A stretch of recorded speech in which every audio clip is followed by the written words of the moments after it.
الحمد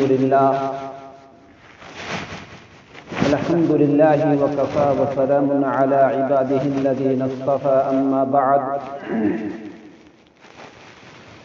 فقد قال الله تبارك وتعالى في القرآن المجيد والفرقان الحميد أعوذ بالله من الشيطان الرجيم بسم الله الرحمن الرحيم من كان يرجو لقاء ربه فليعمل عملا صالحا ولا يشرك بعبادة ربه أحدا وقال الله تبارك وتعالى يا أيها الذين آمنوا اتقوا الله حق تقاته ولا تموتن إلا وأنتم مسلمون صدق الله العلي العظيم وصدق رسوله النبي الكريم ونحن على ذلك لمن الشاهدين والشاكرين والحمد لله رب العالمين۔ میرے محترم بزرگوں، دوستوں، نوجوان ساتھیوں، اللہ تبارک و تعالی نے قرآن کریم کے اندر ارشاد فرمایا یا ایھا الذین آمنوا اتقوا اللہ حق تقاتہ ولا تموتن الا وانتم مسلمون۔ اے ایمان والو، یا ایھا الذین آمنوا، اے ایمان والو، آمنوا اتقوا اللہ حق تقاتہ، کہ تم اللہ سے ڈرو اس طریقے سے جیسا کہ اللہ سے ڈرنے کا حق ہے۔ وَلَا تَمُوتُنَّ إِلَّا وَأَنْتُمْ مُسْلِمُونَ، اور تم کو موت اس حال میں آئے کہ تم مسلمان ہو، مسلمان ہونے کی حالت میں تم کو موت آئے۔ میرے دوستو، اللہ تبارک و تعالی کا کتنا بڑا فضل ہے، کرم ہے، احسان ہے کہ اللہ تبارک و تعالی نے ہمیں جو اس دنیا کے اندر بھیجا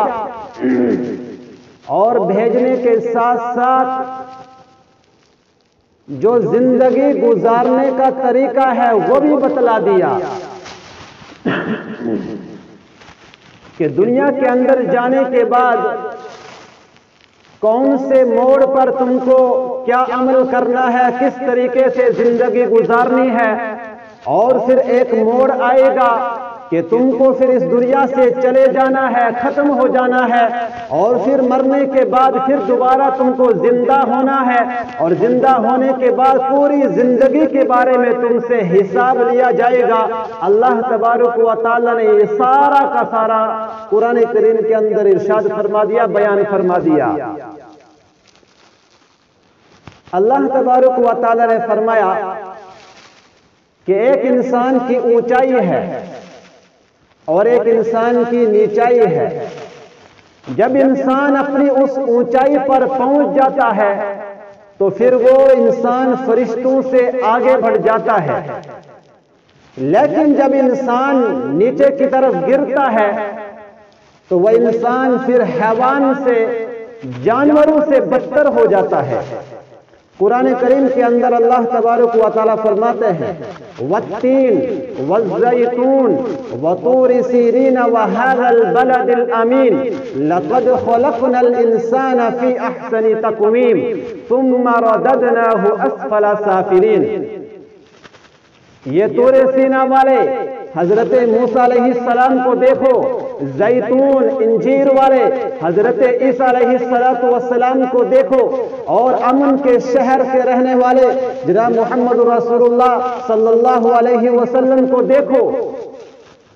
کہ انسان کی اونچائی وہاں تک ہے کہ جب انسان اپنی اس اونچائی پر پہنچ جاتا ہے تو انسان پھر فرشتوں سے آگے بڑھ جاتا ہے، انسان کا مقام فرشتوں سے زیادہ ہو جاتا ہے، بڑھ جاتا ہے۔ لیکن پھر انسان کی گراوٹ آتی ہے، جب انسان نیچے کی طرف گرتا ہے ثم رددناہ اسفل سافلین، تو پھر وہ انسان درندوں سے، حیوانوں سے بدتر ہو جاتا ہے، جانوروں سے بدتر ہو جاتا ہے۔ سوال پیدا ہوتا ہے کہ انسان کو یہ اونچائی کیسے ملتی ہے، انسان اس اونچائی پر کیسے پہنچتا ہے، اور پھر انسان کیسے گرتا ہے، اس گراوٹ تک انسان کیسے پہنچ جاتا ہے۔ دو ہی چیزیں ہیں کہ جب انسان کو اپنا مالک یاد رہتا ہے، جب انسان کو اپنا خالق یاد رہتا ہے، جب انسان کو اپنے مالک کا تعارف ہوتا ہے، وہ یہ سوچتا ہے، سمجھتا ہے کہ مجھ کو پیدا کرنے والا کوئی نہ کوئی ہے، مجھ کو اس دنیا کے اندر بھیجنے والا کوئی ہے، مجھے کسی نہ کسی نے اس دنیا کے اندر کسی مقصد کے لیے بھیجا ہے۔ ہر عقل مند انسان یہ سمجھتا ہے اور ہر انسان یہ دیکھ رہا ہے کہ دنیا کی تمام جو چیزیں ہیں انسان کے چاروں طرف گھوم رہی ہے، اور تمام چیزیں انسان کی خدمت کر رہی ہے، انسان تمام چیزوں سے فائدہ حاصل کر رہا ہے۔ هو الذی خلق لکم ما فی الارض جميعا، ہر انسان سمجھتا ہے کہ میرا وہی خالق ہے، وہی میرا مالک ہے جس نے اس زمین و آسمان کی تمام چیزوں کو انسانوں کی خدمت کے لیے پیدا فرمایا ہے۔ ہر انسان سمجھتا ہے کہ انسان اس دنیا کے اندر یوں ہی پیدا نہیں ہوا کہ بس انسان گھاس کی طرح اگ گیا، ختم ہو گیا، نیست و نابود ہو گیا، ایسا نہیں ہے۔ ہر عقل مند انسان سمجھتا ہے کہ مجھے اس دنیا کے اندر اللہ تبارک و تعالیٰ نے کسی نہ کسی خاص مقصد کے لیے بھیجا ہے۔ جب انسان کو وہ خاص مقصد یاد ہوتا ہے، جب انسان کو وہ خاص مقصد ذہن کے اندر ہوتا ہے، تو انسان پھر نیک اعمال کرتا ہے، انسان پھر اچھے کام کرتا ہے، پھر انسان نافرمانیوں سے، گناہوں سے بچتا ہے، اور پھر انسان بڑھتے اس اونچائی تک پہنچ جاتا ہے جس کو اللہ تبارک و تعالیٰ نے فرمایا جب انسان اپنی اس اونچائی پر پہنچ جاتا ہے تو فرشتوں سے آگے بڑھ جاتا ہے۔ اور پھر جب انسان کو اپنے رب کا تعارف بھول جاتا ہے، وہ اس بات کو بھول جاتا ہے کہ مجھے اس دنیا کے اندر کسی نہ کسی نے بھیجا ہے اور کسی خاص مقصد کے لیے بھیجا ہے، جب انسان کو وہ مقصد بھول جاتا ہے، اور یہ اس بات کو انسان جب بھول جاتا ہے کہ ایک موڑ پر مجھے اس دنیا سے جانا ہے، ختم ہو جانا ہے، مجھے ایک نہ ایک دن پھر موت آئے گی، ضرور آئے گی، اور مرنے کے بعد پھر اللہ تبارک و تعالیٰ کی عدالت لگے گی، وہاں پر جا کر مجھے اپنی زندگی کے بارے میں حساب و کتاب دینا ہے۔ میں دنیا کے اندر اچھے اعمال کروں گا، اس کا مجھے آخرت کے اندر بدلہ ملے گا، دنیا کے اندر برے اعمال کروں گا، اس کی مجھے آخرت کے اندر سزا ملے گی۔ جب انسان ان تمام مراحل کو بھول جاتا ہے تو انسان پھر فرعون بنتا ہے، انسان پھر حامان بنتا ہے، پھر انسان شرابی بنتا ہے، پھر انسان چور ڈاکو بن جاتا ہے۔ جب انسان کو یہ تمام مناظر، یہ تمام مراحل ذہن کے اندر ہوتے ہیں، یاد ہوتے ہیں، انسان پھر نیک اعمال کرتا ہے اور اپنی اونچائی تک پہنچ جاتا ہے۔ جیسے ہی انسان کو یہ تمام چیزیں بھول جاتی ہے، انسان نافرمانیاں کرنا شروع کر دیتا ہے اور گناہوں کے اندر ملوث ہو جاتا ہے۔ میرے دوستو، ہر انسان کے ذہن کے اندر یہ بات آتی ہے کہ اللہ تبارک و تعالیٰ نے اس دنیا کے اندر انسان کو بھیجا ہے، کسی نہ کسی خاص مقصد کے لیے بھیجا ہے، اور ہر انسان کی سوچ ہے کہ زندگی کے بعد ایک منظر ایسا آنا چاہیے جہاں پر ظالم کو سزا دی جائے، جہاں پر مظلوموں کے آنسو پوچھے جائے، آخرت کے اندر پوری زندگی کے بارے میں حساب و کتاب لیا جائے۔ ایسا دن آنا چاہیے اور ضرور آئے گا۔ اللہ تبارک و تعالیٰ قرآن کریم کے اندر فرماتے ہیں کہ ایسا دن ضرور آئے گا کہ انسان کی زندگی کے ہر مرحلے، ہر کام کے بارے میں انسان نے جو اعمال اپنی زندگی کے اندر کیے ہوں گے، ہر عمل کے بارے میں حساب و کتاب دینا ہے، اور وہ دن ضرور آئے گا۔ اگر وہ دن نہ آئے تو یہ دنیا بیکار ہو جائے گی، یہ کائنات بیکار ہو جائے گی کہ کیوں کتنی مرتبہ اس دنیا کے اندر مظلوم ظلم کی چکی کے اندر پستا رہا اور ختم ہو گیا، اور کتنی مرتبہ ظالم ظلم کرتا دندناتے ہوئے اس دنیا سے ختم ہو گیا، اوجل ہو گیا۔ کتنے لوگ دنیا کے اندر نافرمانی کرتے دنیا سے ختم ہو گئے، چلے گئے۔ اگر وہ دن نہ آئے، حساب و کتاب والا دن نہ آئے، تو انسانوں سے، ان ظالموں سے بدلہ لینے والا کون ہوگا؟ وہ دن ضرور آئے گا اور ضرور آنے والا ہے، ان قریب ہے۔ اللہ تبارک و تعالیٰ نے فرمایا کہ جیسے ہی انسان کو موت آئے گی، اور پھر جب قیامت شروع ہوگی، قیامت کا منظر ہوگا، اور قیامت کے بعد جب انسانوں کو اپنی اپنی قبروں سے حساب و کتاب دینے کے لیے کھڑا کر دیا جائے گا، پھر وہاں پر اللہ تبارک و تعالیٰ کی عدالت لگنی ہے، وہاں پر اللہ تبارک و تعالیٰ عدالت قائم کریں گے، وہ فیصلے کا دن ہوگا۔ ھذا یوم الفصل جمعناکم والاولین، اللہ تبارک و تعالیٰ فرمائیں گے یہ فیصلہ کا دن ہے، یہاں پر ہر انسان کے بارے میں فیصلہ ہوگا۔ ہم نے اولین سے لے کر آخرین تک، آدم علیہ السلام سے لے کر قیامت تک آنے والے تمام انسانوں کو اس دن کے لیے جمع کیا ہے اور اس حساب و کتاب کے لیے جمع کیا ہے۔ اللہ تبارک و تعالیٰ فرمائیں گے لمن الملک اليوم، کہاں ہے وہ بادشاہ، کس کی بادشاہت ہے؟ للہ الواحد القہار، ایک خالق کائنات کی اس دن بادشاہت ہوگی۔ اور پھر ہمارے اور آپ کے تمام انسانوں کے اعمال پیش ہونے ہیں۔ دنیا کے اندر جو کام ہم کریں گے وہ تمام کے تمام اعمال ہمارے سامنے پیش کیے جائیں گے۔ اللہ تبارک و تعالیٰ کہیں گے اقرأ کتابک کفا بنفسک اليوم علیک حسیبا، اے انسان ذرا اپنے نام اعمال کو خود پڑھ اور خود فیصلہ کر اب تیرے بارے میں کیا کرنا ہے۔ انسان جب اپنے نام اعمال کو دیکھے گا، اس رجسٹر کو دیکھے گا کہ میں نے دنیا کے اندر کیا کیا کام کیے ہیں، کون سے نیک اعمال کیے، کون سے برے اعمال کیے، جب ان تمام چیزوں کو انسان ان نام اعمال کے اندر دیکھ لے گا، جب دیکھے گا کہ میں نے دنیا کے اندر نیک اعمال کم کیے ہیں اور نافرمانی یا گناہ زیادہ کیے ہیں، انسان ان کو دیکھ کر حیران پریشان ہو جائے گا کہ اب میری باری آنے والی ہے۔ انسان پریشان ہو جائے گا، انسان اس نام اعمال سے انکار کر دے گا کہ یہ نام اعمال میرا ہے ہی نہیں، یہ کسی اور کا ہے۔ اور جب انسان انکار کرے گا، اس کے بعد دوسرا منظر آنے والا ہے، ساتھ میں فرشتے ہوں گے۔ جیسے ہی انسان انکار کرے گا، فرشتے گواہی دینا شروع کر دیں گے کہ ہاں ہاں یہ کام تو نے کیا ہے، یہ نام اعمال تیرے ہی ہے، کسی اور کے نہیں ہے۔ جب فرشتے بھی گواہی دیں گے، انسان پھر زیادہ پریشان حیران ہو جائے گا،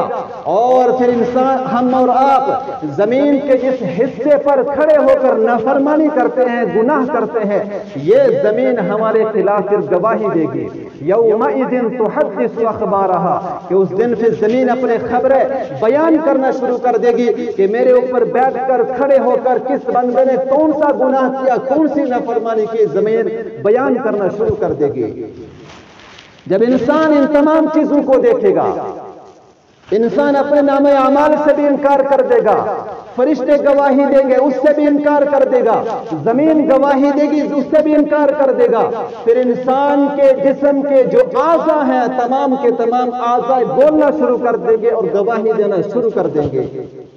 انسان نے ہاتھوں کے ساتھ کیا کیا معاملہ کیا، ہاتھ بولنا شروع کر دیں گے، آنکھوں سے کیا کیا بد نظری کی، کیا کیا گناہ کیا، آنکھیں بولنا شروع کر دیں گے، کان کے ساتھ کون کون سا گناہ کیا وہ کان بیان کرنا شروع کر دیں گے۔ انسان کے تمام پارٹ اور تمام حصے گواہی دینا شروع کر دیں گے، یہاں تک کہ انسان کی کھال بولنا شروع کر دے گی، اور انسان کی کھال کے اوپر جو بال ہے ایک ایک بال بولنا شروع کر دے گا۔ جب انسان ان تمام کچھ چیزوں کو دیکھے گا کہ نام اعمال بھی میرے خلاف گواہی دے رہا ہے، فرشتے بھی میرے خلاف گواہی دے رہے ہیں، اور پھر زمین بھی میرے خلاف گواہی دے رہی ہے، اور پھر انسان کے جو اعضاء ہیں، انسان کا پورا جسم جو ہے وہ بھی میرے خلاف گواہی دے رہا ہے، انسان پریشان ہو جائے گا، حیران ہو جائے گا، اور پھر اس انسان کے لیے فیصلہ ہوگا، یا تو اس انسان کے لیے جنت کا یا جہنم کا فیصلہ ہوگا۔ اللہ تبارک و تعالیٰ کا کتنا فضل ہے، کرم ہے، احسان ہے کہ اللہ تبارک و تعالیٰ نے ان تمام چیزوں کو ہمارے سامنے کھول کر بیان کر دیا کہ یہ مرحلے آنے والے ہیں، یہ مقام آنے والے ہیں، فلاں جگہ پر تم سے یہ سوالات ہوں گے، فلاں جگہ پر تم سے اس طریقے سے حساب کتاب لیا جائے گا۔ جیسا کہ چند دنوں کے بعد اسکولوں کے اندر امتحان آنے والے ہیں، کوئی بھی ایسا اسکول نہیں ہو سکتا کہ جو امتحان سے پہلے ہی بچوں کو سوالات بتا دے کہ امتحان کے اندر تم کو فلاں سوال آنا ہے، یہ کبھی نہیں ہو سکتا. لیکن رب کریم نے ہم پر کتنا رحم کیا، کرم کیا کہ اللہ تبارک و تعالیٰ نے پہلے ہی سوالات بتا دیے کہ تم کو فلاں جگہ پر قبر میں جاتے ہی، جیسے کہ قبر میں جاتے ہی فوراً 3 سوال: من ربک، ما دینک، ما تقول فی ھذا الرجل، ما کنت تقول فی ھذا الرجل. جاتے ہی یہ 3 سوال ہوں گے. اور پھر میدان محشر کے اندر جب حشر کا میدان قائم ہوگا وہاں کا بھی بیان فرما دیا کہ میدان محشر کے اندر کون کون سے سوالات ہوں گے. آپ علیہ الصلوۃ والسلام نے فرمایا لا تزول قدم ابن آدم، انسان کے قدم اپنی جگہ سے ہل نہیں پائیں گے یہاں تک کہ اس انسان سے 5 چیزوں کے بارے میں سوال نہ کیا جائے. وہ 5 چیزیں کون سی ہے؟ پہلی زندگی کے بارے میں کہ تو نے زندگی کن کاموں کے اندر گزاری، کون کون سے تو نے کام کیے ہیں. پھر جوانی کے بارے میں حساب ہوگا کہ تو نے جوانی کن کاموں میں لگائی ہے. پھر علم کے بارے میں حساب ہوگا کہ تو نے زندگی کے اندر جو کچھ سیکھا تھا اس پر عمل کتنا کیا. اور یہ سوال ہر انسان سے ہونا ہے، چاہے اس انسان نے دنیا کے اندر کچھ سیکھا ہو یا نہ سیکھا ہو. بہت سارے لوگوں کے ذہنوں کے اندر ایک بات آتی ہے کہ اللہ تبارک و تعالیٰ جب قیامت کے دن پوچھیں گے کہ تو نے دنیا کے اندر جو کچھ سیکھا اس پر عمل کتنا کیا، تو ہم کہہ دیں گے کہ ہم نے دنیا کے اندر کچھ سیکھا ہی نہیں تو عمل کیسے کرتے. لیکن ان کے بارے میں بھی اللہ تبارک و تعالیٰ نے فرمایا تو ایسے انسانوں کو ڈبل سزا ملے گی، اس وجہ سے کہ نمبر 1 انہوں نے نہ تو پہلے علم سیکھا اور دوسری چیز یہ کہ نہ تو انہوں نے عمل کیا، اس وجہ سے ان کو ڈبل سزا ملے گی. اور بہت سارے لوگوں کے ذہنوں کے اندر ایک بات آتی ہے کہ ہم کو تو دنیا کے اندر پڑھے لکھے لوگوں نے گمراہ کر دیا، کوئی کچھ کہتا تھا کوئی کچھ کہتا تھا، ہم کس چیز پر عمل کرتے. ان کے بارے میں بھی اللہ تبارک و تعالیٰ فرما دیا کہ ایسے انسان کل قیامت کے دن کہے گا کہ انہوں نے دنیا کے اندر ہم کو گمراہ کر دیا، ایک کچھ کہتا تھا ایک کچھ کہتا تھا، ہم کو گمراہ کر دیا. وہ انسان اللہ تبارک و تعالیٰ سے کہے گا کہ ایسے انسانوں کو، ایسے لوگوں کو ڈبل سزا دو. اللہ تبارک و تعالیٰ فرمائیں گے ضرور بضرور ہر ایک انسان کو ڈبل سزا ملے گی. ان کو اس وجہ سے ملے گی کہ انہوں نے خود بھی گمراہ ہوئے اور تم کو بھی گمراہ کر دیا، غلط راستہ بتلا دیا، اس لیے ان کو ڈبل سزا ملے گی. اور تم کو اس لیے ڈبل سزا ملے گی کہ دنیا کے اندر تمہارے سامنے میری کتاب قرآن مجید موجود تھا، آپ علیہ الصلوۃ والسلام کے فرمان موجود تھے، میں نے تم کو عقل دی تھی، سمجھ دی تھی، تم نے میرے قرآن کو کیوں نہیں پڑھا، میرے حبیب صلی اللہ علیہ وسلم کے حدیث کو کیوں نہیں پڑھا. تم کو خود عقل تھی، سمجھ تھی، تم نے نہ تو میرے قرآن کو پڑھا نہ سمجھنے کی کوشش کی اور دوسروں کی سنی ہوئی باتوں پر عمل کرتے رہے اور گمراہ ہو گئے، اس لیے تم کو بھی ڈبل سزا ملے گی. حضرت عائشہ رضی اللہ تعالی عنہا انہوں نے آپ علیہ الصلوۃ والسلام سے پوچھا کہ کل قیامت کے دن میدان محشر میں کیا آپ بھی اپنے گھر والوں کو بھول جائیں گے؟ آپ علیہ الصلوۃ والسلام نے فرمایا کہ 3 مقامات ایسے ہیں، 3 جگہیں ایسی ہیں جہاں پر کوئی کسی کو یاد نہیں رکھے گا. ایک تو جب تک انسان کو اس کے اعمال نہ مل جائیں، جب تک انسان کو یہ پتہ نہ چل جائے کہ میرے اعمال دائیں ہاتھ میں ملنے والے ہیں یا بائیں ہاتھ میں ملنے والے ہیں، تب تک انسان کسی کو یاد نہیں کرے گا. اور دوسرا مقام وہ ہے کہ انسان کے جب میزان عمل پر جب اعمال تولے جائیں گے تو جب تک انسان کو یہ پتہ نہ چل جائے کہ میرے اعمال وزنی ہے یا کم ہے، جب تک انسان کو یہ پتہ نہ چل جائے تب تک انسان کسی کو یاد نہیں کرے گا. اور تیسرا مقام وہ ہے کہ پھر پل صراط کا راستہ ہے جس سے ہم سب کو آدم علیہ السلام سے لے کر قیامت تک آنے والے تمام کے تمام انسانوں کو گزرنا ہے. جب تک انسان کو وہ پل پار نہ ہو جائے تب تک انسان کسی کو یاد نہیں کرے گا. اور پھر جو یہ مرنے کے بعد زندہ ہونا ہے، یہ ہر ایک کو زندہ ہونا ہے، انسانوں کو زندہ ہونا ہے، حیوانات کو زندہ ہونا ہے، تمام کی تمام چیزوں کو زندہ ہونا ہے. ہر ایک چیز کو اپنے بارے میں حساب و کتاب ضرور دینا ہے. یہاں تک کہ اللہ تبارک و تعالیٰ نے فرمایا جانوروں کو زندہ ہونا ہے، ہر جانور کو اپنی زندگی کے بارے میں حساب دینا ہے. اور جو جانور ہے جب وہ ایک دوسرے پر ظلم کرتے ہیں ان کو شعور ہوتا ہے، عقل ہوتی ہے، وہ محسوس کرتے ہیں، جیسا کہ جب ایک کتا دوسرے کتے کو کاٹتا ہے اس کو شعور ہوتا ہے کہ میں یہ ظلم کر رہا ہوں، قیامت کے دن اس کے بارے میں بھی حساب لیا جائے گا۔ یہاں تک کہ آپ علیہ الصلوۃ والسلام نے فرمایا کہ جب دنیا کے اندر سینگ والی بکری بے سینگ والی بکری کو ٹکر مارتی ہے کل قیامت کے دن اس کے بارے میں بھی حساب دیا جائے گا، اور جس بکری کو سینگ نہیں تھے اس کو سینگ دیے جائیں گے، اس سے کہا جائے گا کہ اس بکری سے تو بھی اپنا بدلہ لے لے، اور پھر ان تمام جانوروں سے کہا جائے گا کونوا ترابا کہ تم سب کے سب مٹی بن جاؤ، ختم ہو جاؤ۔ انسان جب دیکھے گا کہ جانوروں کا حساب ختم ہو گیا اور آخر میں ان کے لیے فیصلہ کیا ہوا، کونوا ترابا، مٹی کا فیصلہ ہوا کہ تمام کی تمام مٹی ہو جاؤ، ختم ہو جاؤ، انسان تمنا کرے گا اور چاہے گا اور کہے گا کاش کہ میں دنیا کے اندر جانور ہوتا، کاش کہ دنیا کے اندر پرندہ ہوتا، کوئی اور انسان کے علاوہ کوئی اور بلا ہوتا، آج کے دن میرے لیے فیصلہ مٹی کا ہوتا، کہے گا یا لیتنی کنت ترابا، کاش کہ میں دنیا کے اندر پرندہ ہوتا، جانور ہوتا اور کوئی چیز ہوتا، اور آج میرے لیے حکم ہوتا کونوا ترابا کہ تو بھی آج کے دن مٹی ہو جا۔ انسان تمنا کرے گا، لیکن انسان وہاں پر مٹی نہیں ہوگا بلکہ انسان کے لیے جنت یا جہنم کا فیصلہ ہوگا۔ ایک واقعہ سنا کر اپنی بات کو ختم کروں گا۔ ایک بہت بڑے بزرگ گزرے ہیں، اللہ کے ولی گزرے ہیں۔ ایک دن وہ اپنے گھر سے نکلے اور چلتے چلتے بہت دور پہنچے اور وہاں پر جا کر دیکھا کہ بہت سارے بچے ہیں اور اپنی کھیل کود میں مشغول ہیں، اور انہوں نے دوسرا ایک منظر دیکھا کہ ساتھ میں ایک چھوٹا سا معصوم بچہ ہے جو اکیلا بیٹھا ہوا ہے، دوسرے بچوں کے ساتھ نہ بات چیت کرتا ہے، نہ کھیل میں شامل ہوتا ہے۔ انہوں نے اپنے دل کے اندر سوچا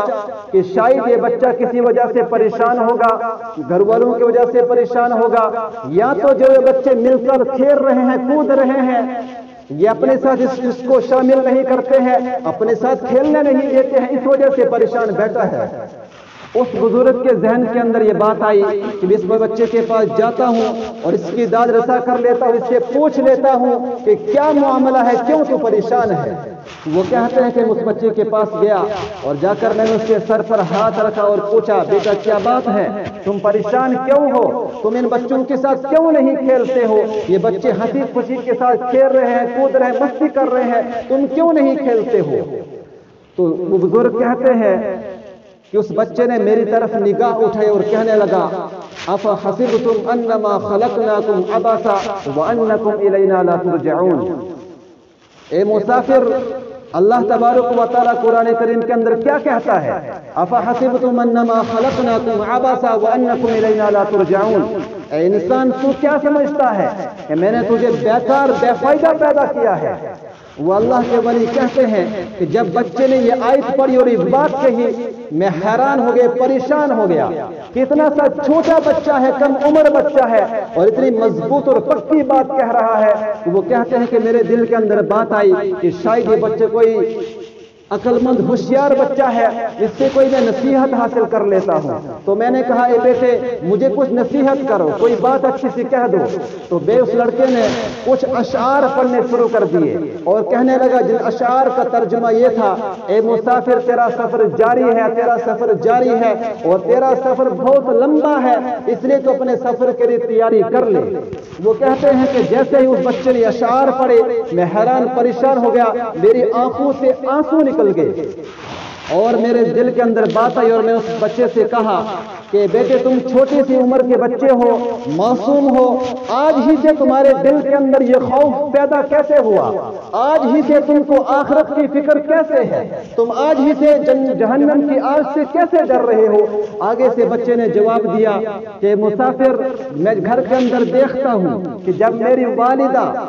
چولہے کے اندر آگ جلانے کے لیے لکڑیاں لاتی ہے تو میری والدہ سب سے پہلے چھوٹی چھوٹی لکڑیاں لاتی ہے اور چولہے کے اندر ڈالتی ہے اور اس کے ذریعے آگ جلانا شروع کر دیتی ہے، اور پھر بعد میں بڑی بڑی لکڑیاں لاتی ہے اور چولہے کے اندر ڈالتی ہے اور اس کے ذریعے سے آگ خوب ہو جاتی ہے۔ تو جب میں یہ منظر دیکھتا ہوں میرا دل پریشان ہو جاتا ہے، میرا دل حیران ہو جاتا ہے اور میں کانپ جاتا ہوں اور سوچتا ہوں کہ ایسا نہ ہو کہ میدان محشر کے اندر جو کہ اللہ تبارک و تعالی نے فرمایا ہے کہ میں جہنم کی آگ کو دہکاؤں گا. ایسا نہ ہو کہ میدان محشر کے اندر اللہ تبارک و تعالی چھوٹے چھوٹے بچوں کو جمع کرے اور ان کے ذریعے سے جہنم کی آگ کو جلائے, اور پھر بڑے لوگوں کا نمبر بعد میں آئے, بڑے لوگوں کی باری بعد میں, اور ان کو بعد میں آگ کے اندر ڈال دیا جائے. اس لیے جب میں یہ منظر گھر کے اندر دیکھتا ہوں میرا دل پریشان ہو جاتا ہے, حیران ہو جاتا ہے. میرے دوستو, جب کہ انسان کے اندر آخرت کے تمام منازل یاد ہوتے ہیں, انسان کو تمام مراحل یاد ہوتے ہیں, اپنا رب یاد ہوتا ہے, انسان نیک اعمال کرتا ہے. جب انسان کو آخرت کے تمام مناظر بھول جاتے ہیں, اپنے رب کا انسان تعارف بھول جاتا ہے, آخرت کے تمام منزلوں کو بھول جاتا ہے کہ ایک موڑ پر مجھے اس دنیا سے چلے جانا ہے, پھر آخرت کا حساب کتاب آئے گا, قبر میں میرے سے سوالات ہوں گے, میدان محشر کے اندر میرے سے سوالات ہوں گے. جب انسان ان تمام مناظر کو بھول جاتا ہے, انسان نافرمانیاں کرتا ہے, گناہوں کے اندر ملوث ہو جاتا ہے. اللہ تبارک و تعالی ہم سب کو گناہوں سے بچنے کی توفیق عطا فرمائے, نیک کام کرنے کی توفیق عطا فرمائے. واخر دعوانا الحمدللہ رب العالمین.